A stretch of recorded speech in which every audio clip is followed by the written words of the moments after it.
Good morning. Ang linis ng Singapore na. Ang linis ng hospital nila. Now, na ako dire sa SGH kasi operahan si ma'am. No, di operahan o operation ni ma'am ngayon sa kanyang eye. Ganyan talaga pag may pera, ano. Ah, nilinisan yung mata with together the cataract. Then, the first one is 1 year ago na. 1 year na siya, then after that, 1 year now.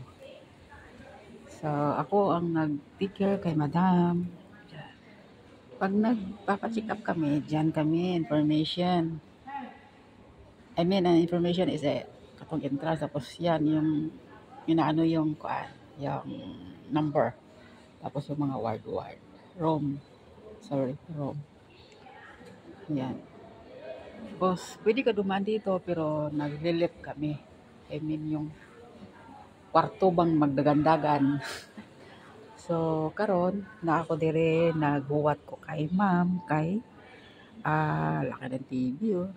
Kay nasa kuan na si ma'am, nasa loob na ng operation room. So, buwat ko dire yang mga anak, relax lang kayo kasi naaman ko. Tapos mama to napit ba? Yan si ma'am banda doon. So, relax lang ang dalawa niyang anak kasi ang dalawa niyang anak is nag-trust sa akin na anong mga gawin ni ma'am is nandyan lang ako. Mamaya pagkatapos dito sa recovery room, but now nandun si ma'am. So ngayon, dito ako kasi mamaya pa naman si ma'am. 1.5 hour. Yan ang gamit namin. Ito yung bag ko, kay ma'am. Tapos yung nagbaon kami sa pagkain. So ayan, ang linis talaga. No? Dito naman na area na to, pag may admission dyan, dito ang waiting area. So now, nandito ako sa waiting area. 1.5 hour. Ang linis na. Ganito kaganda ang Singapore. So, pwede kang gusto mong bumili ng isang pagkaon, food. Dyan lang. 1.5 hour. So, dugay kayo, no? Dugay yun. So, patuwa talaga dire. Lingkod-lingkod na ba? Sinabi ko na doon sa anak niya, panganay. Anak kasi ni ma'am is police, yung panganay. Si Sir Pancho. Sinabi ko na, sir, nandito yung mami mo, pirang, okay, I know. Then later, when she come out, tell me, sabihin daw siya. Ito na ganyan ako. Alam mo anong oras kami umalis sa bahay? 5:11 AM. Tapos hindi ako nakatulog. Saglit lang, 2 hours mo siguro yun. Nagmata ko lagi ko yung tulog yun. Alas 2:40, kusina na ako.